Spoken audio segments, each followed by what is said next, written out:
Ang pamagat ng ating kwento. Ang asawa kong tinitingala ng lahat. Ating subaybayan ng buhay ni Daryl Darby. Salamat sa patuloy na pagsuporta.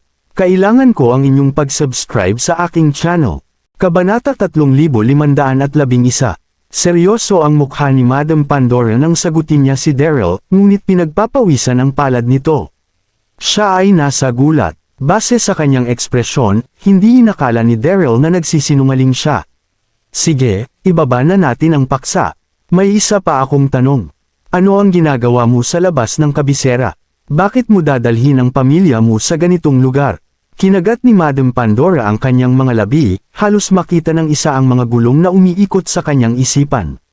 Sabi niya, para sabihin sa iyo ang totoo sa kung ano ang nangyayari sa sitwasyon ngayon, sa tingin ko hindi na ako tatagal pang mamalagi sa loob ng kabisera. Bakit? Tanong ni Daryl. Ngumiti si Madam Pandora, ngunit hindi umabot sa kanyang mga mata ang kanyang ngiti. Sa nakalipas na 2 taon, ako ay ganap na nasa ilalim ng hinlalaki ni Marshall.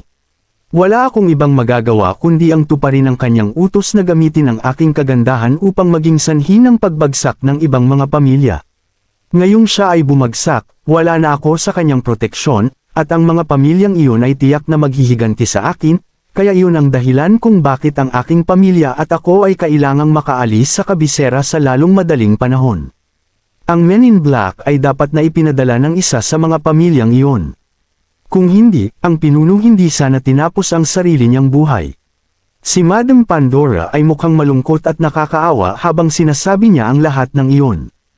Inaasahan niya na ang kasinungalingan na ginawa niya tungkol sa pagkakakilanlan ni Harper ay mapapawi ang anumang pagdududa ni Daryl tungkol sa buong sitwasyon. Natahimik sandali si Daryl bago nagtanong, "So, ibig sabihin hindi mo alam kung nasaan ang Holy Jade Scripture?" Mabilis na umiling si Madam Pandora. "Paano ko malalaman? Nalaman siguro ng mga maimpluwensyang pamilya na nawala ang Holy Jade Scripture at kaya nagpa siya na ipit sa akin ang krimen." Top-notch ang acting ni Madam Pandora. Kahit sinong lalaki, pati si Daryl, matutunaw sa nakakaawa niyang tingin. Tuluyan ang nahulog si Daryl sa kanyang mga kasinungalingan hook, line, at sinker. "Madam, hindi mo na kailangang umalis sa kabisera. Sigurado akong hihilingin ng Reyna ang ibang mga pamilya na bigyan ka ng pardon kung sasabihin mo sa kanya na binyantaan ka ni Marshall at wala kang ibang magagawa kundi sundin ang kanyang utos," sabi ni Daryl pagkatapos mag-isip. "Ikaw at ang iyong pamilya ay dapat na sumunod sa akin pabalik sa kabisera, at tutulungan kitang sabihin sa Reyna kung natatakot kang gawin iyon." Seryoso ang itsura niya nang sabihin iyon. Ako, si Madam Pandora ay nasa isang tunay na dilema. Paano siya makakabalik sa kabisera kung ninakaw niya ang Holy Jade Scripture? At muli, paano niya tatanggihan ang alok ni Daryl kung inalok niya ito ng may mabuting loob? Makalipas ang ilang segundo, sa wakas ay kumalma na siya. Ngumiti siya kay Daryl at sinabing, "Pag-usapan na lang natin iyan ulit mamaya. Marami sa mga gwardya ko ang nasugatan ng Men in Black, at sa totoo lang medyo pagod din ako. Kaya, kung ayos lamang sa iyo, gusto ko nang magpahinga." Ngayon, ang tanging magagawa niya ay ang tumigil ng ilang oras. "Oo naman," sabi ni Daryl sabay tango. Natuwa si Madam Pandora na hindi siya itinulak ni Daryl para sumagot. Mabilis niyang inutusan ang kasambahay na gumawa ng siga at ang mga gwardya ay gamutin ang kanilang mga sugat. Makalipas ang ilang minuto, may kumakalas na bonfire at may tent sa tabi nito. Sa loob ng tent, magkaharap na nakaupo sina Daryl at Madam Pandora. Nagbuhos si Madam Pandora ng 2 baso ng alak para sa kanilang dalawa. Inabot niya sa kanya ang isang baso, ngumiti, at sinabing, "Darren, natutuwa akong dumating ka sa tamang oras. Hindi ko lubos maisip kung ano ang mangyayari kapag hindi ka nagpakita." Sa ilalim ng liwanag ng siga, ang mukha ni Madam Pandora ay namula, na nagpamukha sa kanya na talagang nakakaakit. "Madam, napakabait mo," nakangiting sabi ni Daryl. Nais niyang bumalik si Madam Pandora kasama niya sa kabisera sa sandaling iyon, ngunit alam niyang kailangan niyang bigyan ito ng oras upang magpahinga pagkatapos ng nangyari. Nga pala, bakit parang mas sabik ka kaysa sa Reyna na mabawi ang Holy Jade Scripture? Tanong ni Madam Pandora na may kislap sa kanyang mga mata. Kabanata 3512. Nanatiling tahimik si Daryl saglit bago niya sinabing, nagsaliksik ako ng mga sinaunang teksto at narinig ko na ang Holy Jade Scripture ay naglalaman ng malalim at malalim na kaalaman. Kaya, gusto kong makita ito para sa aking sarili. Nais niyang hindi na niya kailangang sagutin ang tanong nito ngunit hindi niya matiis na bigyan siya ng isang beses niyang tingnan ang mukha nito. Nagsalubong ang kilay ni Madam Pandora. Narinig ko na ang mga salitang nakasulat dito ay hindi pangkaraniwan, ngunit hindi lahat ay maaaring basahin ito. Nababasa ko, nakangiting sabi ni Daryl. Nagulat si Madam Pandora sa revelasyon na iyon. Nababasa ba niya ang mga salita sa Holy Jade Scripture? Ilang sikreto pa ba ang hawak niya? Tungkol sa sarili niya. Well, nakapagpahinga na tayo ng matagal. Maaari na ba tayong gumawa na ulit ng? Tanong ni Daryl pagkatapos tumingin sa labas ng tent. Nais niyang makabalik sa kabisera sa lalong madaling panahon. Napakagatlabi si Madam Pandora sa pag-aalinlangan. Masyadong madilim sa labas. Bakit hindi tayo dito magdamag at kumilos sa umaga? Mabilis siyang nagsali ng alak sa baso niya. Walang paraan para bumalik siya doon. Napagdesisyonan na niyang lasingin siya at tahimik na lumabas kasama ang kanyang pamilya kapag natutulog na siya. Napakamot ng ulo si Daryl. Hindi niya alam kung matatawa ba siya o maiyak. Hindi niya maatim na madaliin siya, dahil nakikita niya ang pagod sa mga mata nito. Gayunpaman, hindi niya alam na nagpapanggap itong pagod. Uminom sila ng ilan pang baso ng alak at saka magkahiwalay na bamaling sa gabi. Sinigurado nilang malayo ang kanilang mga tolda para maiwasan ang mga katulong niya na lumikha ng tsismis tungkol sa kanila.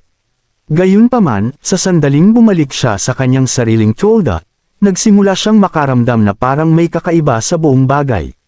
Mayroong maraming iba pang mga paraan upang makaganti kay Madam Pandora kung ang mga pamilyang kanyang pinagkasalahan ay nais na gawin ito. Bakit nila ilalagay sa kanya ang krimen ng pagnanakaw ng Holy Jade Scripture?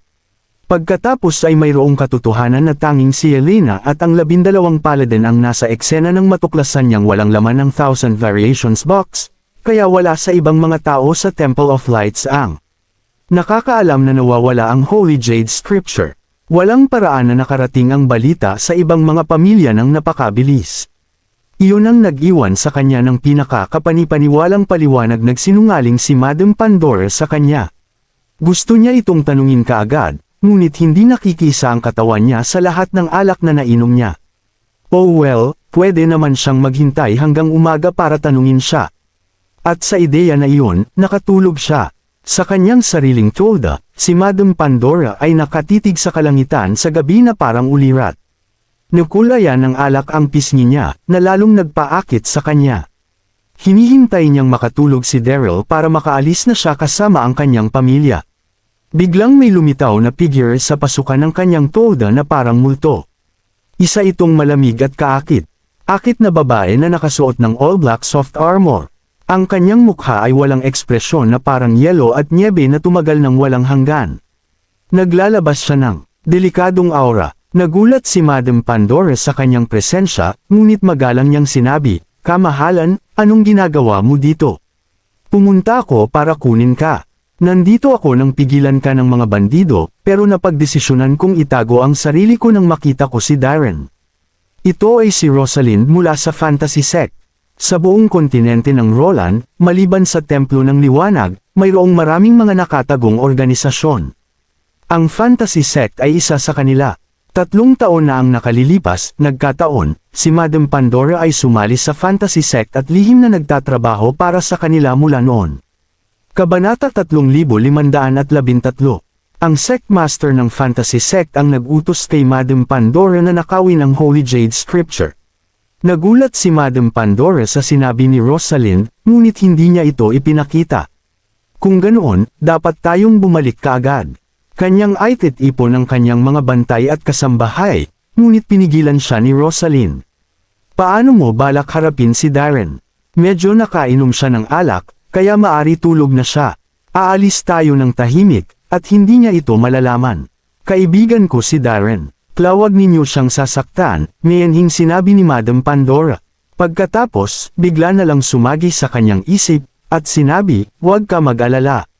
Wala naman akong binangit sa kanya na kahit ano." Mabilis na tumitibok ang kanyang puso sa mga pangyayari. Ang fantasy sect ay napaka-misteryoso at hindi pinahintulutan ng sinuman na makialam sa mga bagay na ginawa nila. Kahit na aksidente lamang na nabanggo ni Madam Pandora si Daryl, alam niyang nalabag niya ang panuntunan ng fantasy sect. At sa inaasahan, umiling si Rosalind at sinabi, alam mo ang patakaran. Hindi namin siya pwedeng pakawalan lalo na at nandito na siya.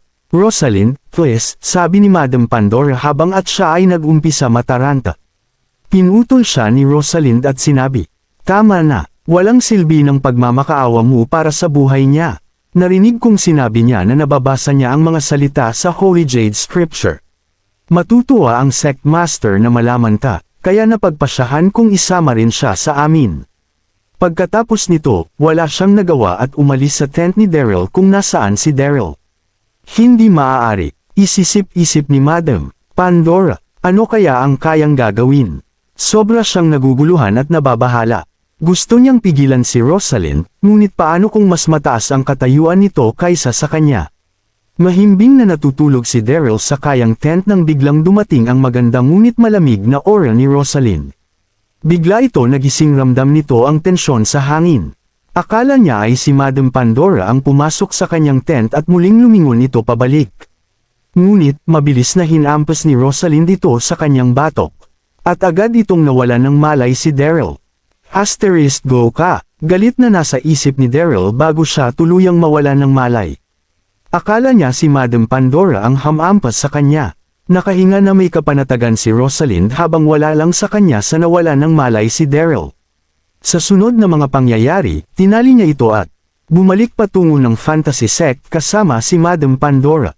Pagkalipas ng ilang oras, sila ay nakarating sa Mount Roxor, na may taas na aabot sa 32,000 na talampakan, ito ang pinakamataas na bundok sa Roland Continent. At sa tuktok nito ay nakatayo ang punong bulwagan ng fantasy sects. At nagising si Daryl habang papasok sa main hall. Nagulat siya ng kanyang mapagtanto na siya ay nakatali at nasa hindi pamilyar na lugar. Ang main hall ay kasing laki ng 3 o 4 na basketball courts, at lahat ay gawa sa itim na bato, kaya nagmistulang itong madilim at nakakatakot tignan. Kabanata 3514. Sa magkabilang gilid ng punong bulwagan, may 100 lalaki at babae tahimik lamang na nakatayo. Bawat isa sa kanila ay may kasuotan itim, at batid niya na lahat. Sila ay napakalakas. Agad naman nakilala ni Daryl si Madam Pandora sa gitna nila. Sobrang ikinagalit niya nang makita niya ito. Tama nga siya, puro kasinungalingan lang ang lahat. Nagsimula din siyang mapaisip kung saan siya dinala nito. Bakas kay Madam Pandora ang pagsisisi habang tinititigan siya ng masama ni Daryl. Sa isip-isip niya, sana pinaalis na lang niya ito kung alam lang niya minamanmanan pala siya ni Rosalind. Pinagmasdan ni Daryl ang kapaligiran hanggang sa nabaling ang kanyang mga atensyon sa trono, kung saan nakaupo ang isang napakaganda at napaka-sexy na babae. Sobrang namaga siya rito at sa tansya niya ay nasa bandang 30s na ang edad nito. Nakasuot ito ng kulay itim na long dress, na lalo pang nagpaganda dito, ngunit kung mukha ang pagbabasehan tila ba wala itong emosyon. Mabilis niyang naramdaman ang kapangyarihan nito at unti-unting niyang nadiskubrehan na kabilang ito sa high-ranked Saint God. Kayang rin malalaman na ang pangalan ng babae ito ay Allison Patten, master ng fantasy sect. Ikaw ba si Darren? Walang pag-aatubiling tanong ni Allison, upang kunin ang atensyon nito. Opo, tanggang tugon ni Daryl. Anong relasyon mo sa kanya? Tanong nito habang nakaturo kay Madam Pandora. Hindi alam ni Daryl kung paano niya ito sasagutin. Kaya sinabi niya na magkaibigan lang sila, ngunit hindi lingid sa kanya na sila ay nagsama sa iisang gabi. Ngunit kung sasabihin naman niya na sila ay magkasintahan, alam niya na malayo ito sa katotohanan. Habang iniisip niya ito, sumingit si Madam Pandora at may pag-alang na sinabi, Sect Master, kami ay magkaibigan lamang. Ikaw ba ang tinatanong ko? Tanong ni Allison habang nakasimangot. Nang makita niya na galit ito, bumalik na lang siya kaagad sa kanyang linya. Napahingang malamin si Daryl at tinanong, pwede ko bang malaman ako? Kung nasaan narinig mo na ba ang fantasy sect? Tanong ni Allison habang binabaliwa ang tanong nito. Nagulat si Daryl nang marinig niya ang dalawang katagang iyon. Nasa mundo siya iyon ng mahigit kalahating taon, at sa totoo lang, narinig na niya ang misteryosong fantasy sect, sa paraang mabuti at masama. Ginagawa lamang nila ang lahat ng walang obserbasyon sa kahit anong batas. At dahil doon, maraming tao, kahit na ang Temple of Lights gusto silang burahin.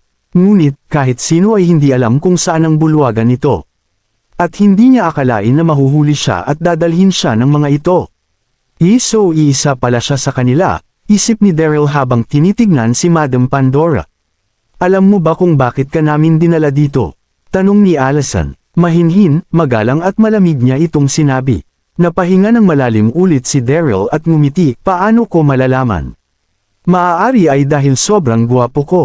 Pabiro niyang sinabi. At tinignan niya si Allison. Hindi niya inaasahan na Sect Master Fantasy Sect ay ganito kaganda. Kung i-rate niya ito, maaring 10 out of 10 para sa mukha at figures. Kahit na ang malamig niyang aura ay bagay din sa kanya. Napakunot ng noo si Allison habang nakatingin kay Daryl. Nang makita ito, naglalakad si Rosalind patungo kay Daryl at makailang beses niya itong pinagsasampal. At bakit ganyan mo tignan ang aming Sect Master? Malamig na tanong ni Rosalind. Madali itong ikinagalit ni Daryl, ngunit alam niyang wala siyang magagawa dahil nakatali siya. Hindi niya tinangkang gumawa ng hindi kanais-nais. Ngunit lamang siya't sinabi, Sect Master, bakit mo ako huhulihin kung wala naman tayong alitan sa isa't isa? Wala lang ito kay Allison at hindi niya din sinagot ang tanong ng binata. Kundi, tumingin siya kay Rosalind. Nakuha agad ni Rosalind ang ibig sabihin nito. Kagabi, habang nakikipag-usap ka kay Madam Pandora, naririnig ko sinabi mo na kaya mo mabasa ang mga salitang nakasulat sa Holy Jade Scripture. Totoo ba, yun? So yun pala ang dahilan ng lahat ng sip ni Daryl. Habang nakangiti siya upang maitago ang kaba. Iyon ay, hindi maliit na bagay sa lahat, dapat siyang lalong mag-iingat. Sa sandaling iyon, lumapit si Madam Pandora at sinabing, Sect Master, niloloko lang kayo niya. Paano niya maiintindihan ng isang katulad niya ang Holy Jade Scripture? Labis siyang nagsisisi na hindi niya mapigilan si Rosalind nang makidnap si Daryl. Gusto niyang gawin lahat para makatulong. Kaso, pinili ni Allison na huwag siyang pansin. Lumingon si Allison kay Daryl at sinabi, huwag na natin pahabain ito. Pagbibigyan kitang mabuhay kung ita-translate mo ang Holy Jade Scripture para sakin. At kapag tumanji ka, maari ka nang mamaalam sa mundong ito. Nagkakaintindihan ba? Habang wala lang sa kanya nang sinabi niya ang mga ito, nakikita ni Daryl na walang pagdadalawang isip nang sinabi ito sa kanya.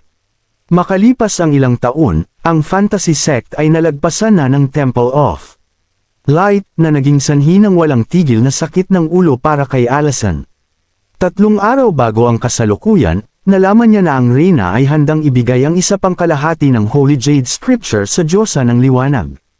At sa pagkakataon iyon, hindi nagdalawang isip si Allison na bigyang ng sikretong misyon si Madam Pandora upang nakawin ang Holy Jade Scriptures.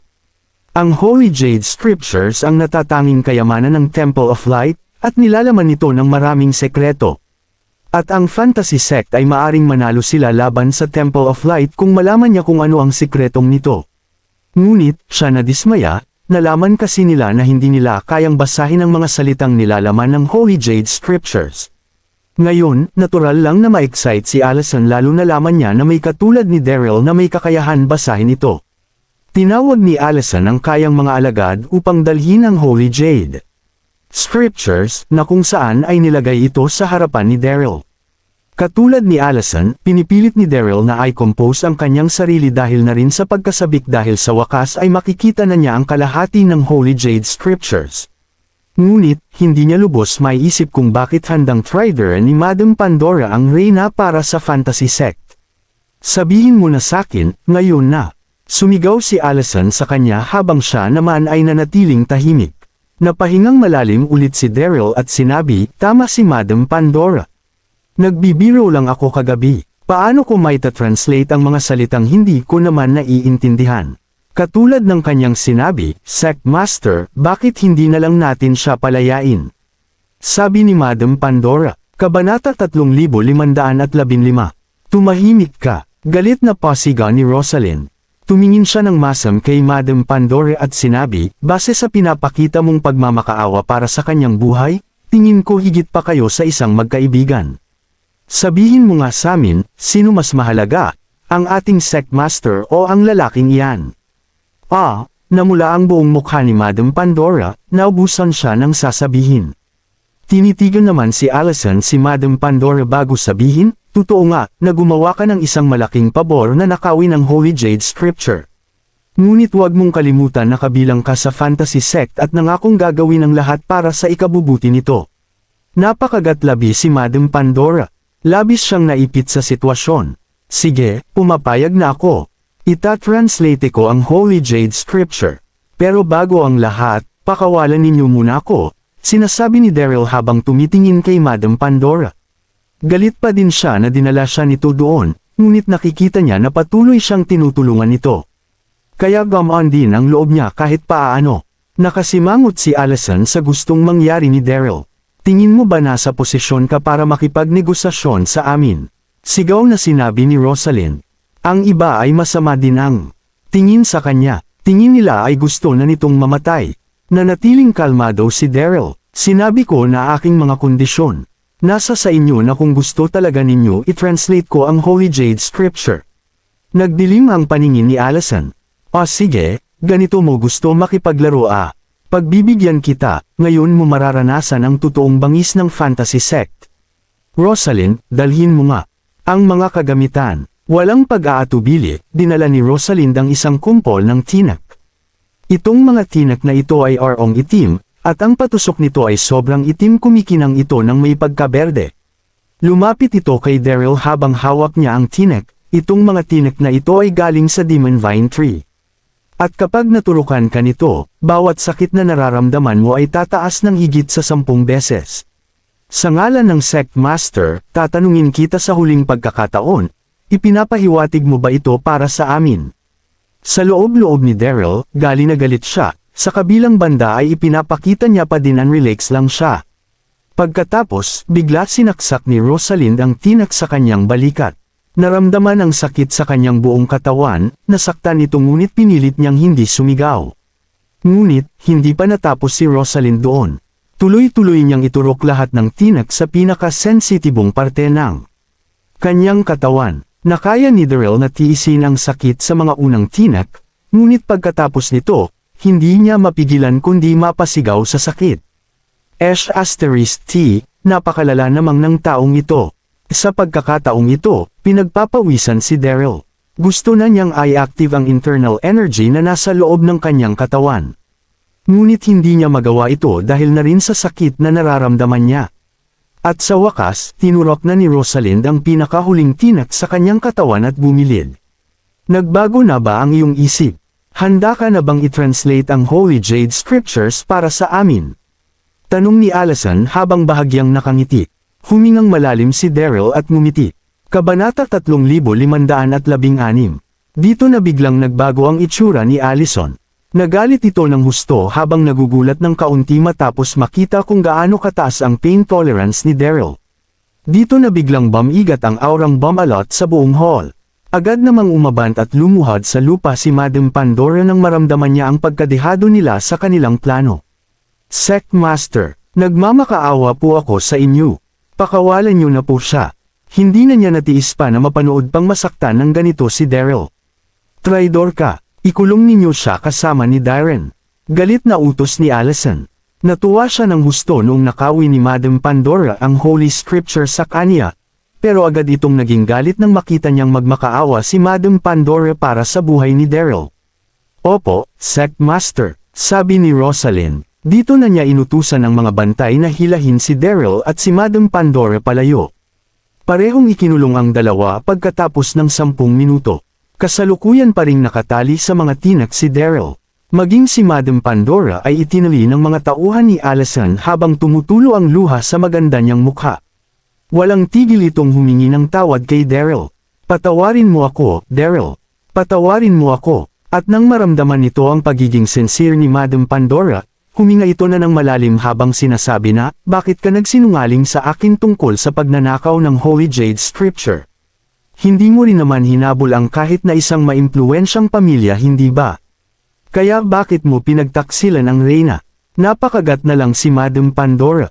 Sa kanyang mga labi matapos matanggap ang napakaraming tanong ni Daryl, mahahalata na nahihirapan itong sumagot. At pagkatapos ng ilang segundo ay nagsimula na itong sumagot, tinatanong mo ako kung bakit ko pinagtaksilan ang Reyna. Buhay pa sana ang asawa ko kung hindi niya ito ipinadala sa laban.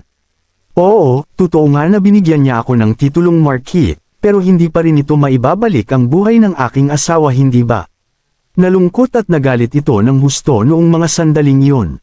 Ito lang ang nag-iisa niyang rason kung bakit niya pinagtaksilan ang Reyna. Nanatili namang tahimik si Daryl nang marinig niya ang paliwanag ni Madam Pandora. Naintindihan niya kung saan ito nagmula, walang kahit na sinong babae ang may kakayahang tumanggap sa pagkamatay ng kanilang mga asawa ng ganito kadali. Hindi ko gustong saktan ka, Darren. Pero narinig ni Rosalind ang usapan natin kagabi. Hindi ko talaga ginasto ang mga ito, sabi ni Madam Pandora matapos nitong kumalma. Kahit na ang lalaki na kanyang kaharap ang pinakapopular na tao sa buong palasyo, hindi pa rin niya ito magawang kagalitan matapos ang gabi na magkasama silang dalawa.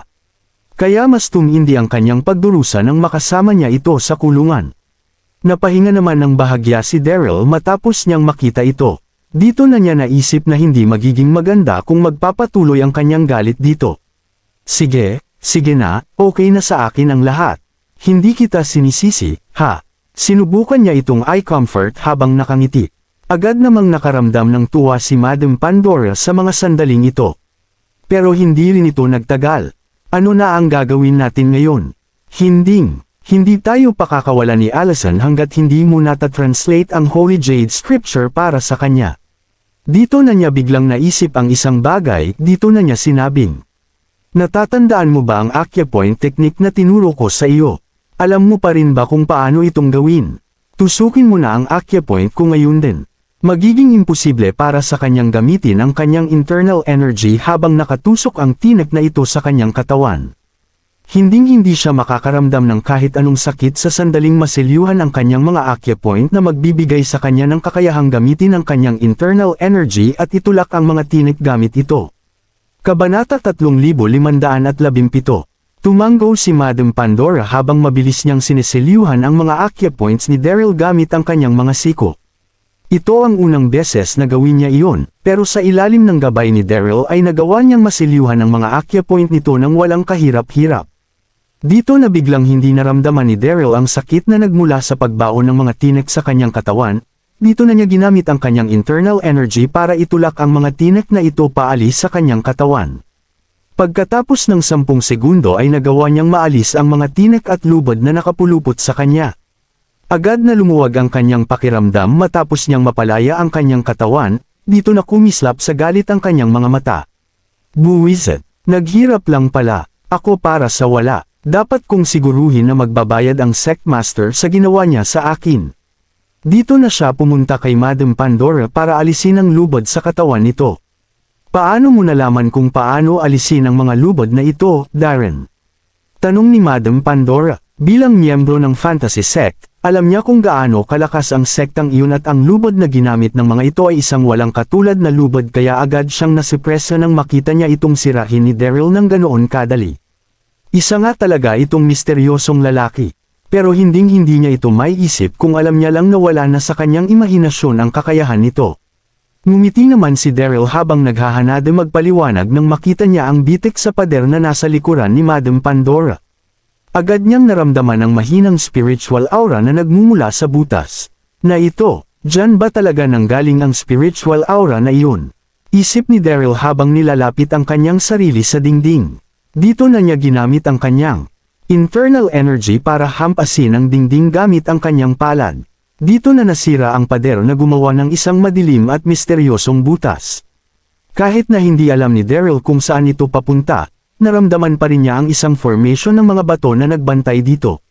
Kakaiba ito bakit nagkaroon ng ganitong mekanismo ang kulungang ito? Ano ba talaga ang lugar na ito? Bulong ni Daryl sa kanyang sarili. Nagulat si Madam Pandora sa kanyang nadiskubre, pero nang marinig niya ang pagbulong ni Daryl, agad nitong sinabi na, nasa taas tayo ngayon ng Mount Roxor, ang pinakamataas na bundok sa buong Roland Continent. Ang pinakamataas na bundok. Nakasimangot na inisip ni Daryl. Dito na niya tinanong si Madam Pandora nang, ngayong isa ka ng miyembro ng fantasy sect, sigurado ako na alam mo kung saan papunta ang butas na ito tama. Agad namang iniling ni Madam Pandora ang kanyang ulo habang sumasagot ng, ilang taon na rin akong kasali rito pero hindi ko pa naririnig kailanman mula sa Sectmaster ang tungkol sa lugar na ito. Mukhang hindi niya rin alam ang tungkol dito dahil siguradong pipigilan niya ang sinumang pumunta rito sa sandaling malaman niya ng tungkol dito. Tumanggaw naman dito si Daryl habang nilalabas ang lukot niyang mapa, na kanyang nakuha mula kay Gandalf matapos niyang tulungan si Madeline na hulihin ito. Agad niyang nadiskubre ang isang kakaibang lokasyon na nakamarka sa mapa nang tingnan niya ito. Inisip niya na nagtuturo ito sa isang kayamanan kaya hindi niya ito masyadong inisip. At pagkatapos niya itong isipin ng husto ay agad siyang naniwala na ang nakamarkang lugar dito ay ang Mount Roxor. Ibinuka niya ang mapa para tingnan ang pulang marka rito. Dito na siya biglang nasabik sa kanyang nakita. Tama nga siya, ito nga ang Mount Roxor, Kabanata 3518. Dito na tumingin sa mapa si Madam Pandora. Mukhang ang pulang marka sa mapang iyan ay ang Mount Roxor. Dito na niya tiningnan ang butas sa pader habang nagtatanong ng, maaari kayang nagtatago ito ng mga kayamanan. Naniniwala ako na hindi sila mage effort ng ganito para sa pangkaraniwang mga kayamanan lamang. Sigurado ako na may isang malaking lihim na nakatago sa likuran ng pader na iyan, kalmadong sinabi ni Daryl habang naglalakad papasok sa butas para mag-imbestiga. Dito niya natuklasan ang isang malakas na rock formation na nabalot ng alikabok. Mahahalata na magatal na itong nandito. Halika na, pumasok na tayo sa loob. Sabi ni Daryl habang naglalakad papasok ng walang pag-aalinlangan. Ang formation na ito ay isang simpleng 5 elements formation na hindi nagbigay ng anumang problema sa kanya. Dito na siya agad sinundan ni Madam Pandora papasok. Pagkatapos ng ilang segundo ay nakita nila ang kanilang sarili sa loob ng isang mahabang tunnel na sa sobrang haba ay parang papunta na sa sentro ng mundo. Pagkatapos ng ilang sandali ay pumasok sila sa isang maluwag at pribadong kwarto na mayroong laki na katumbas ng dalawang mga basketball courts na pinaligiran ng mga entrance papasok sa iba't ibang mga tunnel. Napalunok naman si Daryl habang nararamdaman ang pagblangko ng kanyang isip. Maging si Madam Pandora ay nagulat dito. Parang isang maze ang lugar na ito. Hindi naman nagkomento rito si Daryl at sa halip ay agad niyang tiningnan ng maigi ang paligid bago pumasok sa tunnel na kanyang napili. Pero agad siyang napatigil pagkatapos niyang gumawa ng ilang mga hakbang. Bakit ka huminto? Tanong nang nagpapanik na si Madam Pandora. Ikan-away naman ni Daryl ang kanyang kamay na nagsesenyas kay Madam Pandorang manahimik habang nakatitig ito sa lupa. Binuo ng mga hugis parisukat na batong may iba't ibang kulay ang daanan sa kanilang harapan. Ang iba sa mga ito ay madilim habang ang iba naman ay maputi. Hindi lang. Iyon dahil napansin din ni Daryl ang ilang mga kasing laki ng daliring mga butas na nakalinya sa magkabilang banda ng mga pader sa may palikong bahagi ng tunnel. Sigurado si Daryl na isa itong uri ng mekanismo na mayroon ang tunnel na ito. Huminga ito ng malalim habang sinasabi na, mukhang mas mapanganib ang lugar na ito kaysa sa inaakala ko. Hahakbang ka kung saan ako hahakbang, naiintindihan mo. Huwag na huwag kang magkakamali pakiusap. Alam niya na puno ng patibong ang tunnel na ito na dinaluyan ng isang uri ng kakaibang energy fluctuation. Ganito rin ang pagpapanik na kanya'y nagnaramdaman nang mapadpad siya sa Soul Offering Road sa Nine Mainland.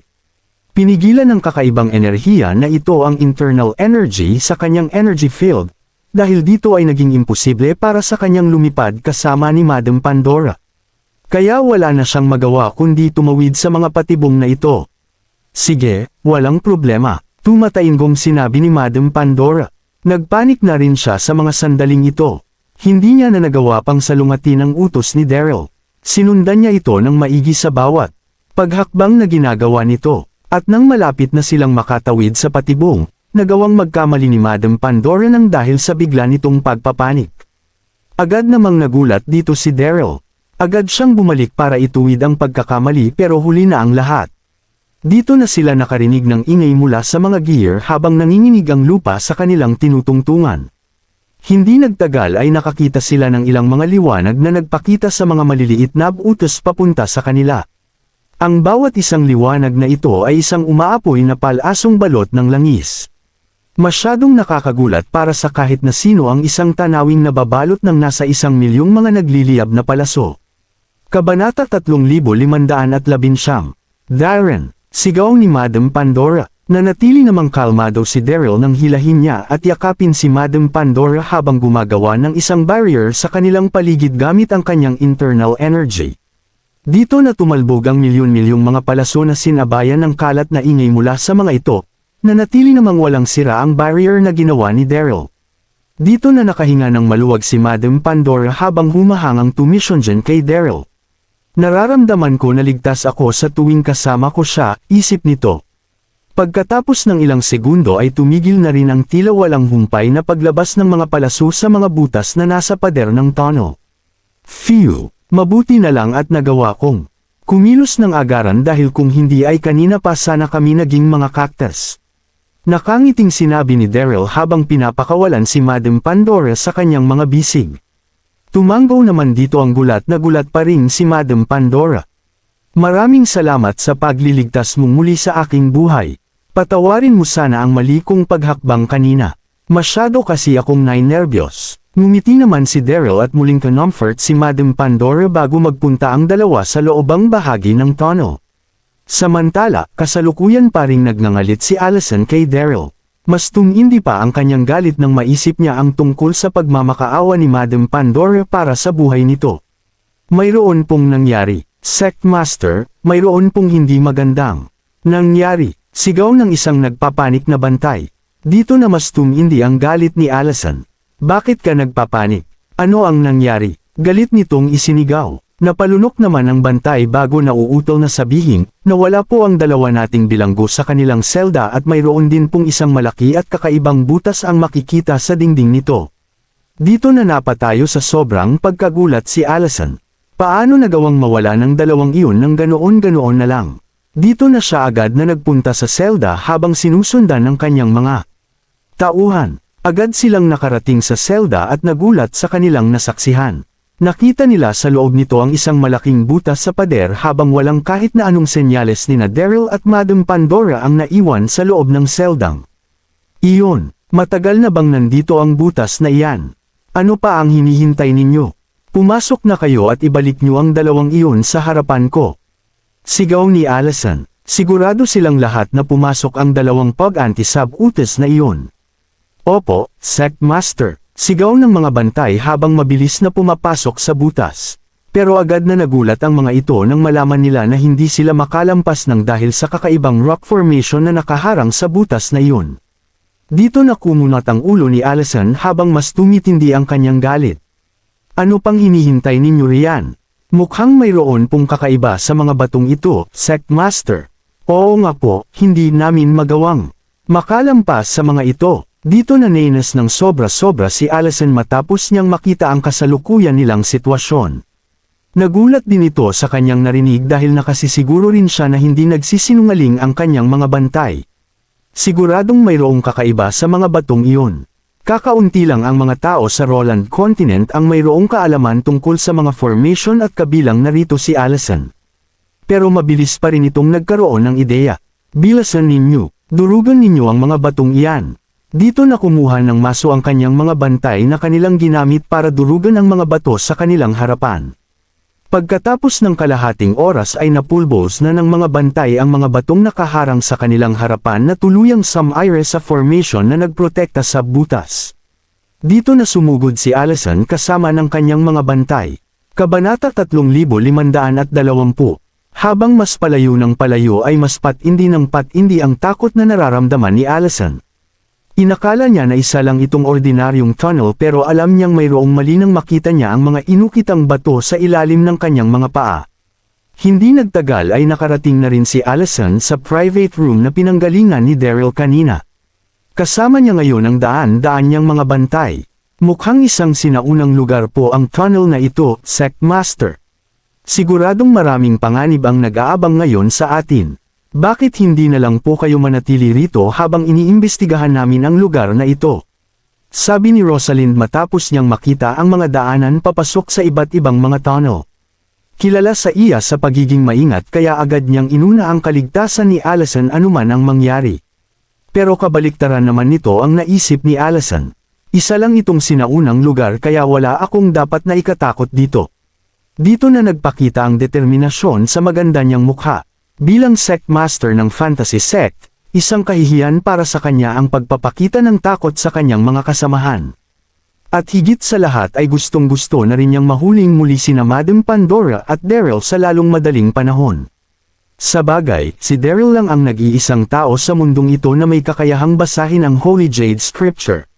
Dito na nagsimulang ikalat ni Allison ang kanyang mga bantay. Rosalind, magdala ka ng ilang mga tauhan papasok sa tunnel na nasa ating kaliwa, habang ang iba man ay papasok sa tunnel na nasa kanan.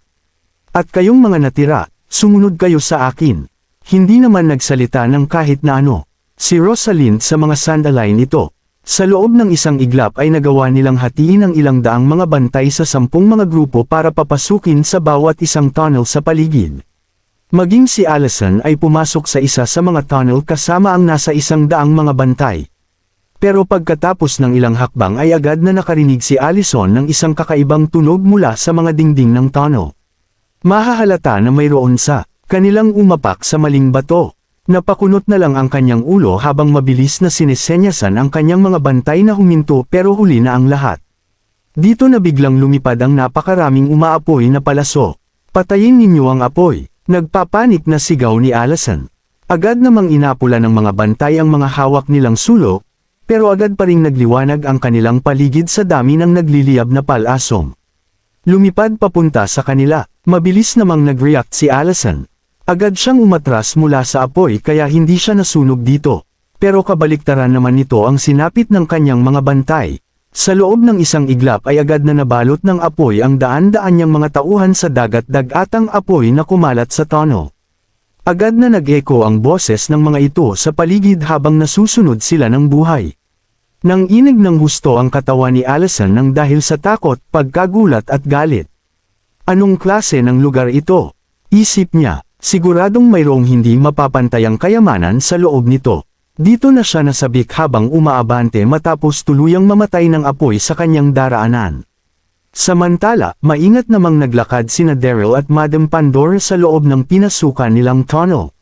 Dito na, nila napansin ang pagharang ng isang pader sa dulo ng tunnel na gumawa ng isang malalim na bangin sa kanilang paligid. Dito na nadiskubre ni Daryl na nagbabago ang miss na kanilang pinasukan. Ang sinumang gumawa nito ay siguradong nagtatanglay ng napakatinding talento. Sinundan nila ang daan pabalik at muling pumasok sa isa pang daanan bago makita ang isang malaking altar. Agad na napabuntong hininga si Daryl sa takot nang makita niya ang dambuhalang altar sa kanyang harapan na pinaligiran ng ilang mga trap formation. Maituturing na mga high-level formation ang mga ito kaya mayroong tsansa na hindi na sila makalabas pa ng buhay kahit na mamatay pa sila sa katandaan sa sandaling pumasok sila rito. Ang pinakanakakagulat sa lahat ay ang tronong gawa sa itim na bato na nasa gitna nito na kasalukuyang kinauupuan ng isang tahimik na imahe. Buwisit, mayroong tao roon, isip ng nagugulat na si Daryl. Kabanata 3521. Habang nasa gitna ng kanyang pagkagulat, magsasalita na sana si Daryl pero agad siyang napatigil ng mapasin niyang bangkay na lang ang nakaupo sa tronong iyon. Dito nakumunat ang kanyang ulo habang nakakaramdam ng komplikadong emosyon sa bangkay na nakaupo sa trono. Agad namang sinabi ni Madam Pandora na, "Darren, mayroong nakaupo sa trono. Mukhang matagal na itong patay." Tumanggo naman si Daryl at nagpakad papunta sa altar para simulang tanggalin ang mga formation na nakapaligid dito. Masyadong misteryoso ang mga formation na ito kaya mayroong tsansa na hindi niya ito matanggal, pero masyado pa ring bihasa si Daryl sa Baichi formations kaya naging madali pa rin sa kanya ang pagtanggal sa mga ito. At sa wakas ay nagawa na rin niyang tanggalin ang lahat ng formation na pumaligid sa trono. Dito na siya naglakad paaban para imbestigahan ang bangkay nang bigla niyang maramdaman ang malakas na pagyanig sa kanyang paa na para bang nagmula sa isang malakas na lindol. Agad na bumagsak ang napakaraming bato sa ibabaw ng kanyang ulo habang malakas na yumayanig ang buong mount. Roxor, buwisit, ano ang nagyayari? Natitigil ang sinabi ni Daryl habang nararamdaman ang paglapit ng bayulente at hindi mapapantayang puwersa sa gitna ng altar. Kasabay nito ang panginginig ng magandang mukha ni Madam Pandora sa sobrang pagkagulat. Sa kabilang banda, masyado pang malayo sa kinaroroonan ng altar ang naghahanap ng daan palabas na si Allison. Kasalukuyan ng hindi maganda ang mood nito. Inakala niya, na mahuhuli niya sina Madam Pandora at Daryl sa lalong madaling panahon sa sandaling pumasok siya sa kuwebang iyon pero hindi niya inasahan na mamamatayan siya ng ganito karaming mga tauhan sa loob ng isang iglap. Habang naiinis ay biglang nakaramdam si Allison ng malakas na pagyanig sa lupa na kanyang kinatatayuan. Dito na biglang yumunig ang buong Mount Roxor. Ano ang nangyayari? Nagpapanik na ng inig ang buo nitong katawan. Naramdaman niya na nagmula ang pagyanig na ito sa isang lugar na malapit sa kanya. Sect Master, tawag ni Rosalind habang sumusugod ang iba pang mga bantay mula sa iba't ibang mga tunnel. Agad namang nakahinga ng maluwag si Allison nang dumating ang mga ito, sinubukan niya ang buo niyang makakaya para lang pakalmihin ang kanyang sarili. Nasaan na ang mga kasama mo? Namatay po sila sa mga patibong na nakaabang sa pinasukan naming tunnel. Sabi ni Rosalind gamit ang mababa, nagdadalamati at nagpapanik nitong boses. Dito na biglang yumunig muli ang lupa na sinabayan ng paglabas ng isang malakas na wave ng napakatinding aura na rumagasa sa loob ng tunnel. Dito na napakunot ang noo ni Rosalind. Ano ang nangyayari? Bakit parang guguho na ang buong bundok anumang oras? Huminga naman ng malalim si Allison habang kalmadong sinasabi na, masyadong kakaiba ang pinagmulan ng Comosium ito. Halina't tingnan natin kung ano iyon. Nang sabihin niya iyon ay agad silang nagtungo sa direksyon papunta sa altar. Hindi na nawala si Allison ngayong kasama na niya si Rosalind at ang mga tuhan nito. Siguradong isa lang ang dahilan ng mga pagyanig na ito. Dito na biglang kumalat sa buong Roland continent ang mga pagyanig mula sa Mount Roxor. Samantala, sa Heavenly Star Academy na matatagpuan sa Heavenly Star Principality, kasalukuyang nakatayo ang tahimik na si Mr. Ferrer sa bakuran habang nakakunot na tumitingin sa direksyon ng Mount Roxor. Makikita sa kanyang likuran ang higit sa 100 mga disipulo na nagpapanik ding tumitingin sa malayo. Kasalukuyang nasa gitna ng kanyang pagtuturo si Mr. Ferrer nang mangyari ang mga pagyanig na ito. Dito na nila nakita ang napakatinding enerhiya na sumabog sa kalangitan habang kumakalat ang madilim at makapal na ulap na para bang katapusan na ng mundo. Guru, Kabanata 3522. At sa wakas ay nagising na rin sa katotohanan ng isa sa mga disipulo na nagtanong ng, saan po ba nagmumula ang malakas na pagyanig na ito? Inisip ito ni Mr. Ferrer bago nito sabihin, sigurado ako na isang mahusay na expert sa martial arts ang nagpakita. Mukhang nagmumula sa Mount Roxor ang mga pagyanig kaya iyan na ninyong maghanda. Pupunta tayo roon para tingnan kung ano ang nangyari.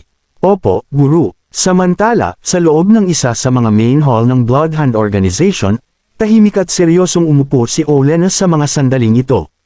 Higit sa 100 ng mga elite na tauhan naman niya ang tumayo sa kanyang harapan.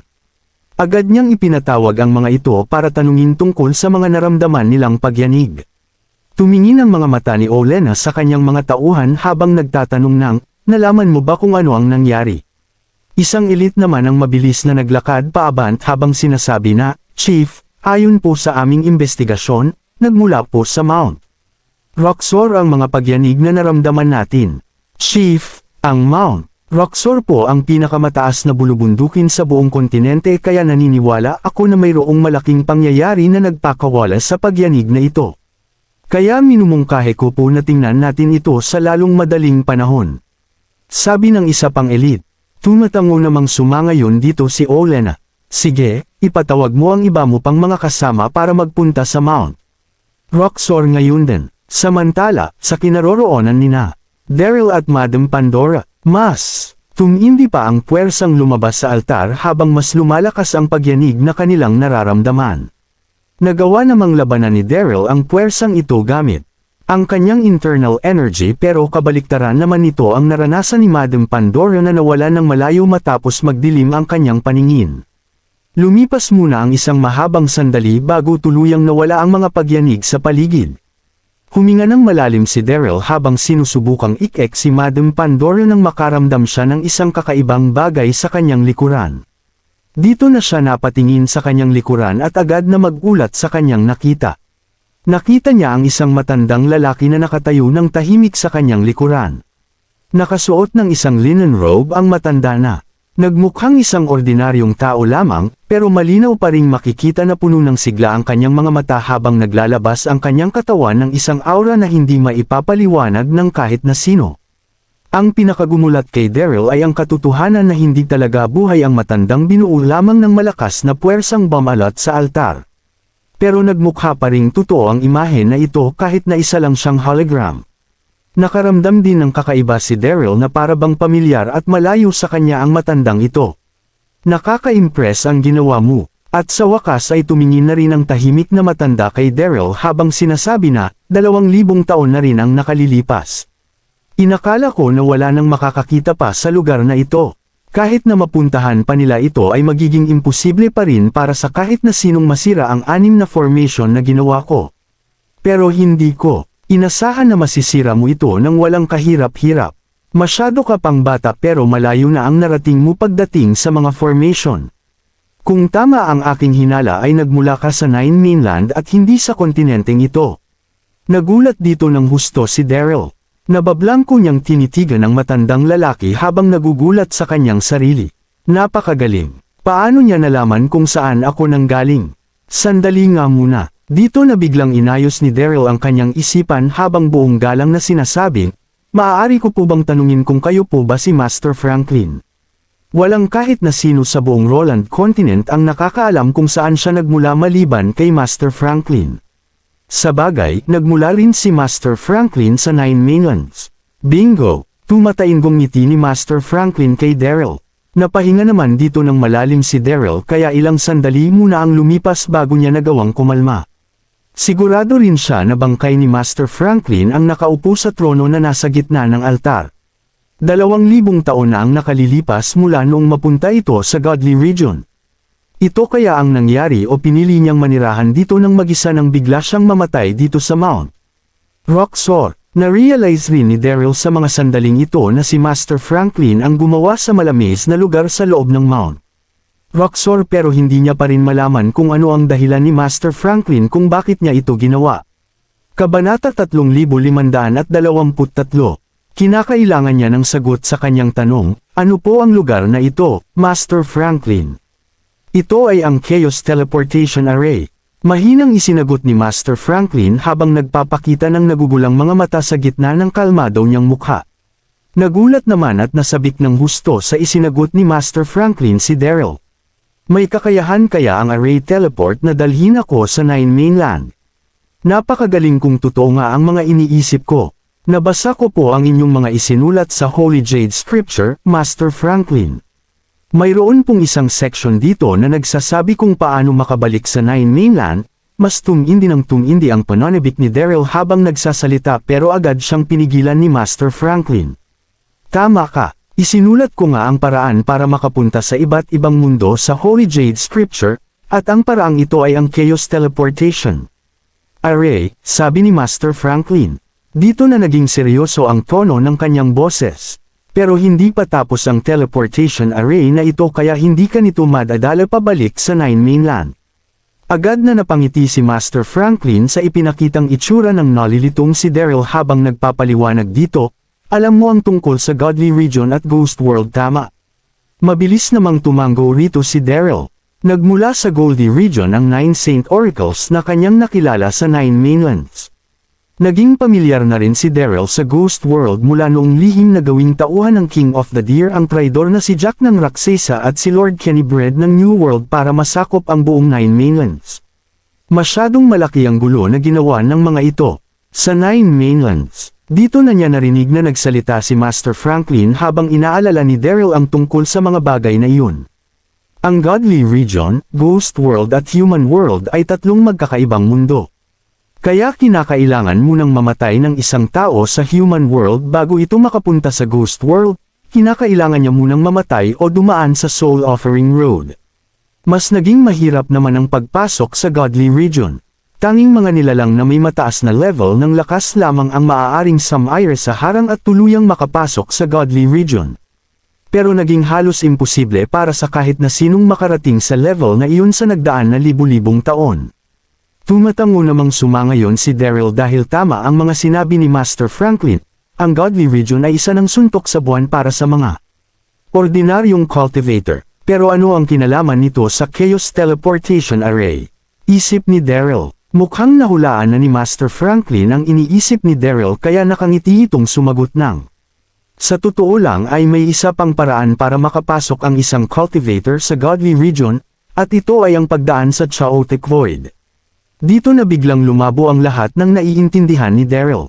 Ang Chaotic Void ba na tinutukoy mo ay ang lugar kung saan nabuo ang Chaotic Tornado? Tama ka riyan bata, tumatainggong sinabi ni Master Franklin. Kasabay nito ang kanyang pagtingin mula as ulo hanggang paa ni Daryl.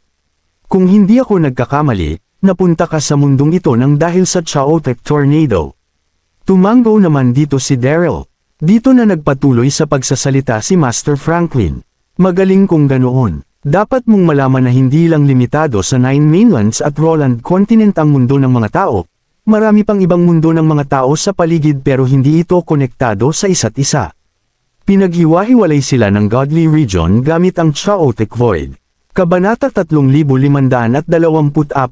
Sa madaling salita, kinakailangan mo munang pumasok sa Godly Region gamit ang Chaotic Void at bumalik sa Nine Mainland mula sa Godly Region kung gusto mo nang bumalik doon.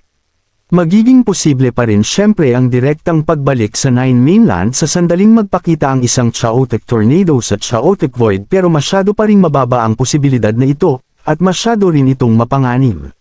Naglalaman ang Chaotic Tornado ng isang matindi, mapanira at lumalamong lakas. Tumingin naman si Master Franklin kay Daryl gamit ang komplikado nitong mga mata.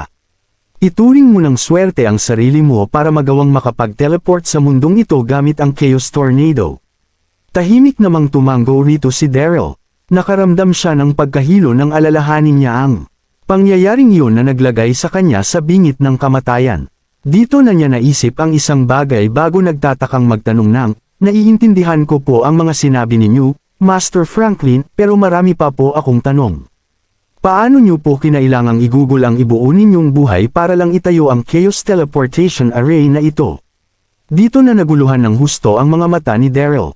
Sa pamamagitan ng lakas ni Master Franklin ay magagawa na nitong pumasok at lumabas sa human world, Godly Region at Ghost World nang walang kahirap-hirap kaya bakit pa ito magpapakahirap na gumawa ng Chaos Teleportation Array? Hindi muna sinagot ni Master Franklin ang tanong ni Daryl habang tahimik na nag-iisip sa kanyang kinatatayuan. Pagkatapos ng 10 segundo ay sinabi na rin nito na, maaaring hindi mo alam ito, pero ginawa ng Diyos na si Pangu. Ang mundo ng hindi nahahati sa Godly Region, Human World at Ghost World. Masayang namumuhay noon ng magkakasama at pantay-pantay ang mga Diyos at mga tao na rumspeto sa isa't isa. Dito na biglang lumitaw ang konsepto ng ranggo at estado habang mas nagiging superior ang mga Diyos nang dahil sa malakas nilang mga kakayahan. Isa, at pagkatapos ay nahati na ang mundo sa 3, ang lugar na tinirhan ng mga Diyos ay tinawag na Godly Region na mas mataas na Human World at sa Ghost World. Para sa mga Diyos, ang mga nilalang na nagmula sa human world ay parang mga langgam kaya hindi ito karapat-dapat na mamuhay kasama nila.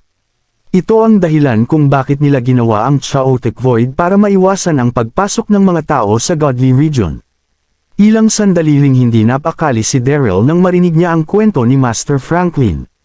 Tuluyan na nitong binago ang kanyang pananaw sa mundo. Naging seryoso at komplikado naman ang itsura ni Master Franklin noong mga sandaling iyon. Iisa lang tayo ng sitwasyon, 2,000 taon na ang nakalilipas mula noong aksidente akong makapasok sa Chaotic Tornado habang nagpapalakas sa Nine Mainland, ito ang naging dahilan kung bakit ako napadpad sa mundong ito. Ang tanging inisip ko lang noon ay ang paghahanap ng paraan para makabalik sa Nine Mainland pero agad akong hindi nakontento nang malaman ko ang tunay na sitwasyon sa pagitan ng Godly Region at Human World. Bakit tanging mga Diyos lang ang maaaring pumasok sa Godly Region? Ang spiritual energy ng langit at lupa sa Godly Region ang pinakamarami at pinakapuro sa lahat. Siguradong double ang progress sa pagpapalakas ng kahit na sinong tao na makapasok sa Godly Region. Pero kinakailangan niya munang dumaan sa napakaraming mga paghihirap at hadlang na pwedeng umabot sa punto na kung saan ay hindi na niya ito malampasan sa buo niyang buhay. Nagpadala ng mga mensahero ang mga Diyos sa mundo ng mga tao para turuan at i-promote ang konsepto ng estado sa mga tao. Isa itong uri ng pang-aalipin sa ating mga paniniwala na naging unfair sa ating mga tao. Ito ang dahilan kung bakit ko binuo ang Chaos Teleportation Array para masira ang sistemang ito. Sa sandaling matapos ang Chaos Teleportation Array, mas bababa ang level ng lakas na kakailanganin ng isang tao para makapasok sa Godly Region. Dito na magkakaroon ng pagkakataon ng mas maraming mga cultivator na pumasok sa Godly Region. Naiintindihan mo na ba kung bakit ko binuo ang Chaos Teleportation Array? Taos-pusong tiningnan ni Master Franklin si Daryl gamit ang nagliliyab niyang mga mata. Huminga naman ng malalim si Daryl habang nadadala at nagugulat sa kanyang mga narinig. Naintindihan na rin niya ang importansya ng Chaos Teleportation Array. Inaamin niya sa kanyang sarili na karapat-dapat talaga si Master Franklin sa titulo niyang Human Sovereign sa parehong Nine Mainland at isa namang tunay na alamat sa Roland Continent. Walang kahit na sinong cultivator sa nakaraang libu-libong taon ang may kakayahang pumantay dito. Ito ang dahilan kung bakit mas tumindi ang respeto ngayon ni Daryl kay Master Franklin. Isa, Master Franklin, ayon po sa inyong paliwanag, sinabi niyo po na sigurado kayo sa pagtatayo ng Chaos Teleportation. Pero bakit po ito hindi gumana? Kasunod na itinanong ni Daryl. Kabanata 3525. Malungkot namang natawa si Master Franklin sa itinanong ni Daryl. Mas madaling sabihin kaysa gawin ang ibang mga bagay-bagay. Ang pagbuo ng isang Chaos Teleportation Array ay nangangailangan ng tulong mula sa enerhiya ng Chaotic Void. Pero masyado pa ring unstable ang enerhiyang iyon. 50 taon akong nagtaya ng pawis at dugo para subukan ang iba't ibang paraan para makontrol ito, at sa wakas ay nagawa ko na ring buuhin ang teleportation array. Pero wala na akong kahit na anong lakas na ipagpatuloy ito sa mga sandaling iyon. Napuno ako ng pagsisisi noong ibuga ko ang huli kong hininga. Pero umaasa pa rin ako na makikita ito ng kahit na sinong magmumula sa susunod na mga henerasyon para ipagpatuloy ang hindi ko natapos at tuluyang mabuo at magamit ang Chaos Teleportation Array. Pagkatapos ng 2,000 taon ay nagawa mo ngang makarating dito. Nagdadalamhating nagbuntong hininga si Master Franklin nang dahil sa bigat ng kanyang dibdib. Kung ganoon ay turuan niyo po akong itayo ang array.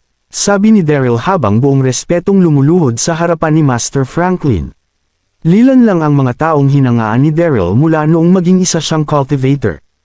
Ito ay ang ninong niyang si Zoran, ang dalawa niyang master, ang Sword Demon na si Ford South at si Ghost Valley Sage, pero wala na sa mundo ng mga tao ang mga ito. Dito na idinagdag ni Daryl si Master Franklin sa listahan ng mga tao na kanyang hinangaan. Sa mundo ng mga tao, ang kakayahan para bumuo ng isang formation o array ay sapat na para malamangan ng kahit na sino ang kanyang kapwa. Si Master Franklin mismo ang buo ng Origin Sky Bagua Formation na kanyang pinasa sa loob ng libu-libong taon. Siya rin ang bumuo sa isang Chaos Teleportation Array na may kakayahang mag-teleport sa mga tao papunta sa Godly Region. Ang lahat ng ito ay dapat nang ituring bilang mga himala. Dito na sumasangayong tumanggo si Master Franklin, magaling. Malaki ang tiwala ko sa iyo, bata. Alam ni Master Franklin na nakita na niya ang taong tatapos sa Chaos Teleportation Array nang malampasan ni Daryl ang 6 na mga formation na kanyang binuo. Kaya agad siyang natuwa nang mag-initiate si Daryl na tapusin ito para sa kanya. At pagkatapos ay biglang naging seryoso ang itsura ni Master Franklin. Sigurado ako na kaya mong tapusin ito. Masyadong komplikado at mahirap ang pagbuo sa Chaos Teleportation Array kaya sapat na ang isang maliit na pagkakamali para mabura ang lahat ng pinaghirapan mo. Maaari rin itong magdulot ng panganib sa iyong buhay. Pagkatapos ng kanyang paalala ay agad na ipinaliwanag ni Master Franklin ang mga detalye sa pagtatayo ng Chaos Teleportation Array na agad namang kinabisado ng maigi ng nakaluhod na si Daryl.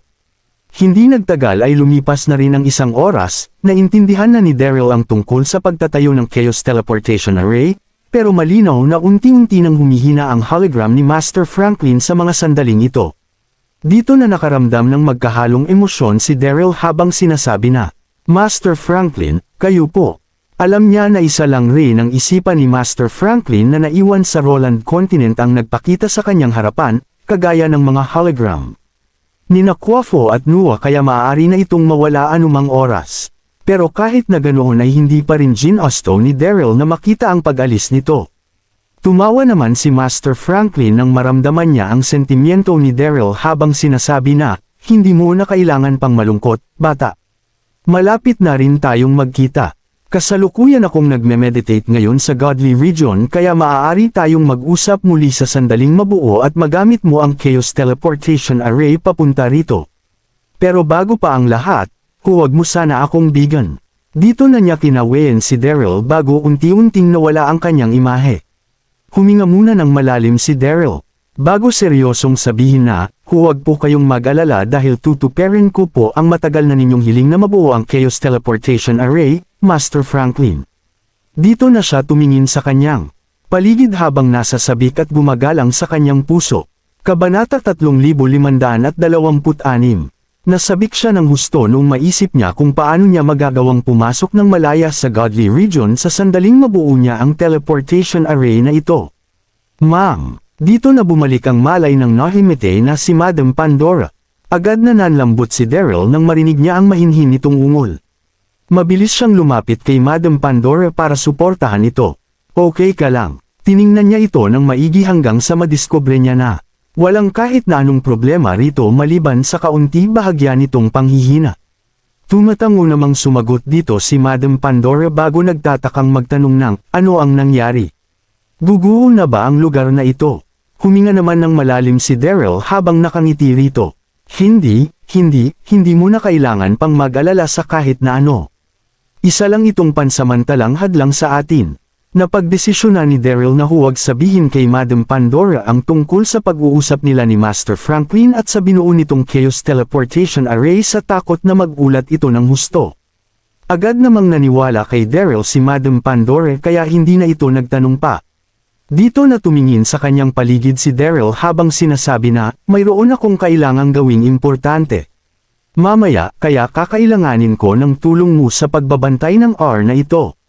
Huwag na huwag mong hahayaan na makalapit ang kahit na sino sa akin sa sandaling simulan ko ito, naiintindihan mo. Naging seryoso ng husto ang mukha ni Daryl sa mga sandaling iyon dahil hindi lang siya nag-aalala na maistorbo ng ibang tao sa kanyang gagawin. Sa bagay, masyadong malaki ang maze ni Master Franklin na napuno ng mga patibong sa paligid.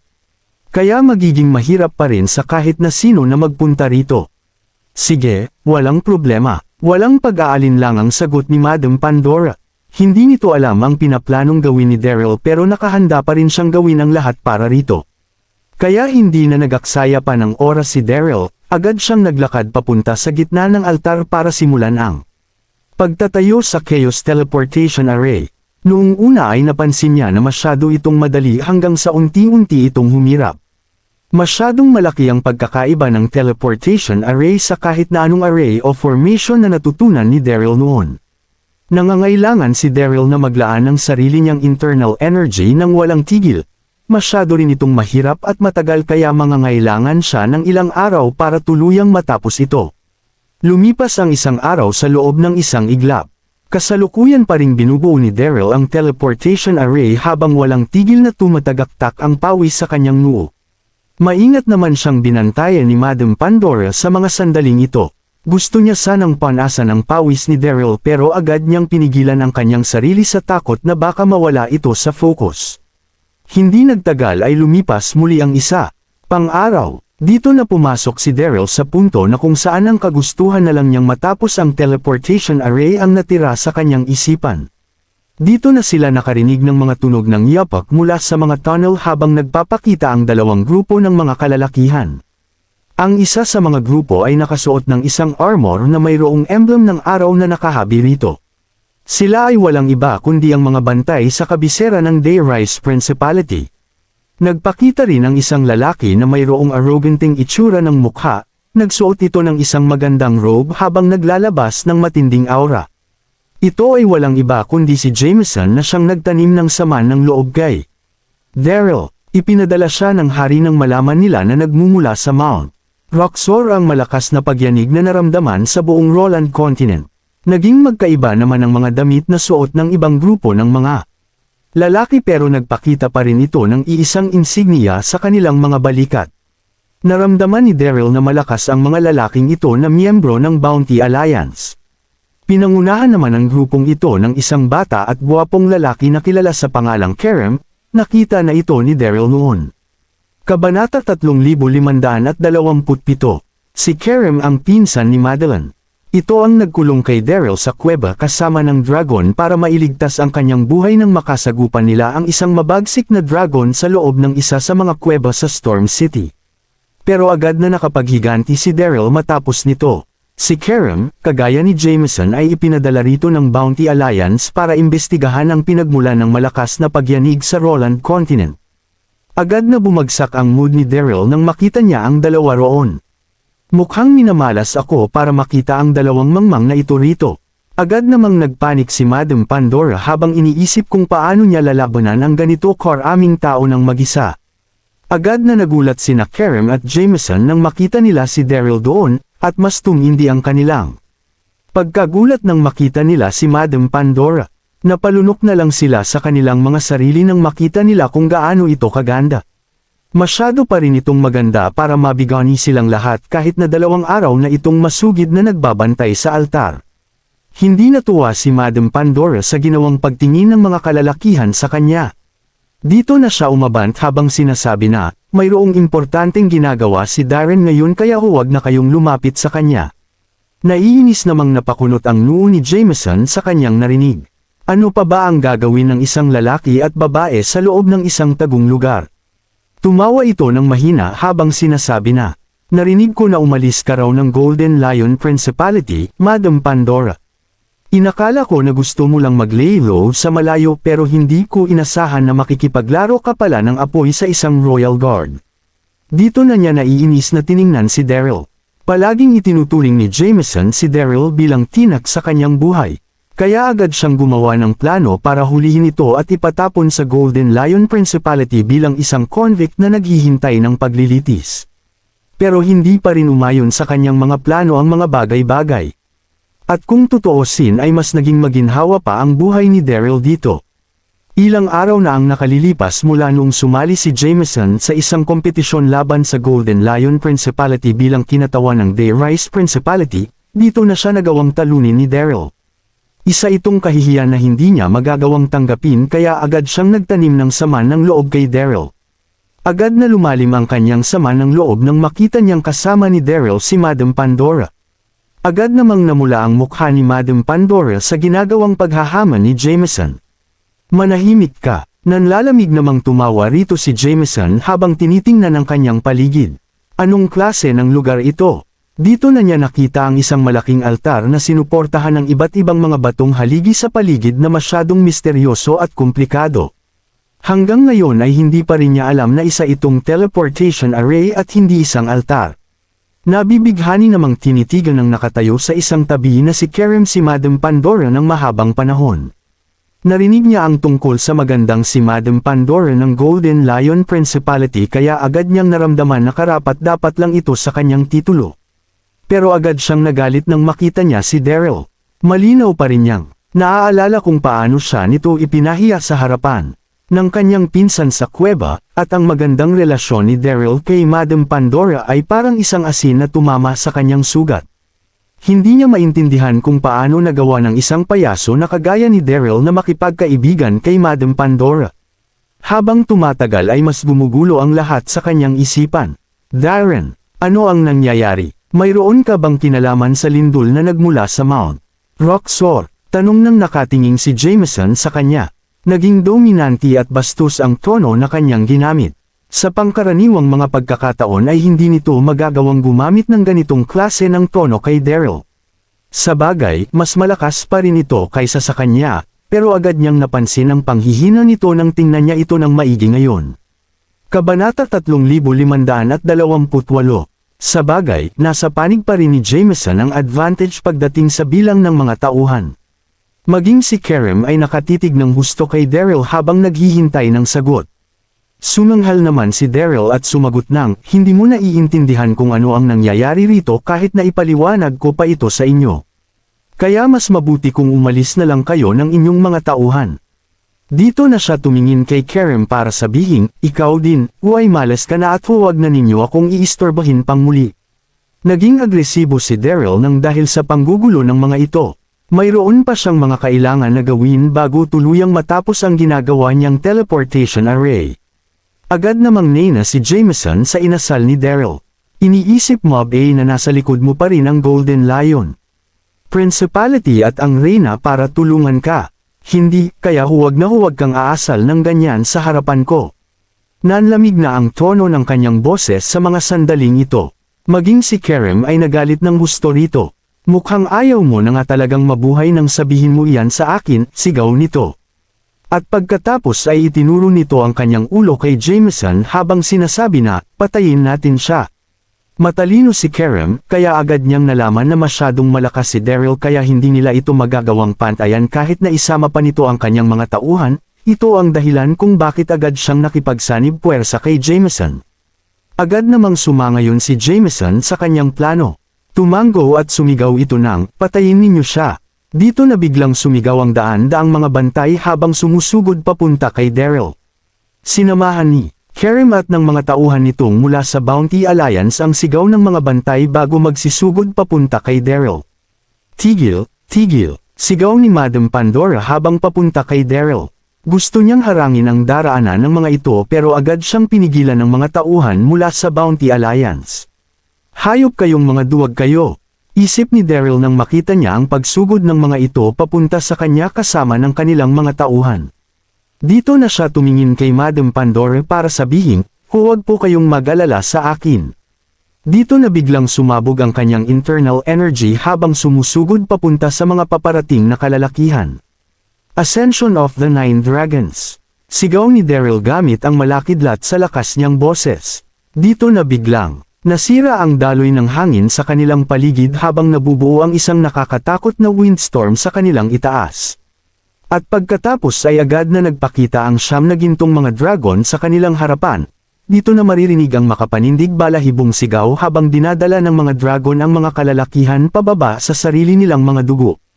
Ilang minuto rin itong nagtagal bago tuluyang maglaho ang 9 na mga dragon. Nasa 300 mga tauhan ni na Jameson at Kerem ang namatay sa pag-ataking iyon. Tumayo lang doon si Daryl na parabang siya si kamatayan.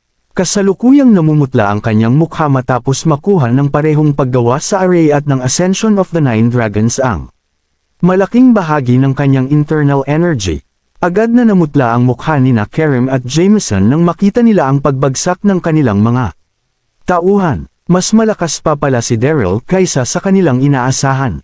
Paano ito nagawang mapatay ang napakarami nilang mga tauhan sa loob ng isang pag-atake at ano ang tawag sa 9 na gintong halimaw na nilabas nito?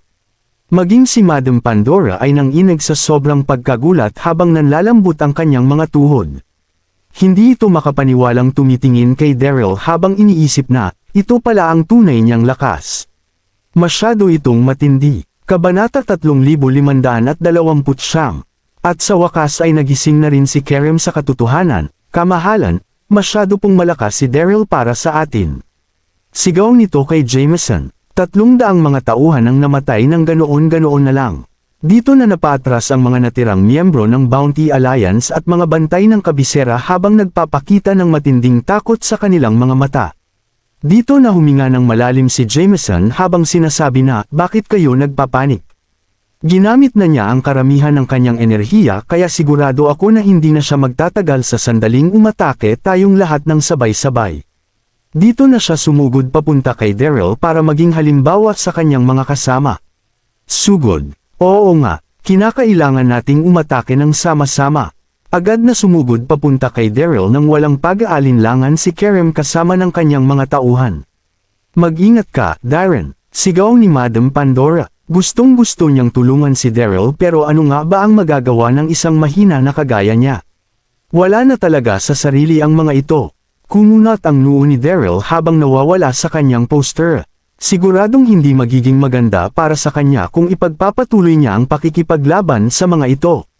Nagamit na niya ang karamihan ng kanyang internal energy sa paggawa ng teleportation array. Pero alam niya rin na hindi siya pakakawalan ni Jameson kahit na sumuko pa siya sa harapan nito. Sige, kung yan ang gusto ninyong lahat. Dito na siya sumugod habang namumula ang kanyang mga mata at sumisigaw na parang isang galit na leon.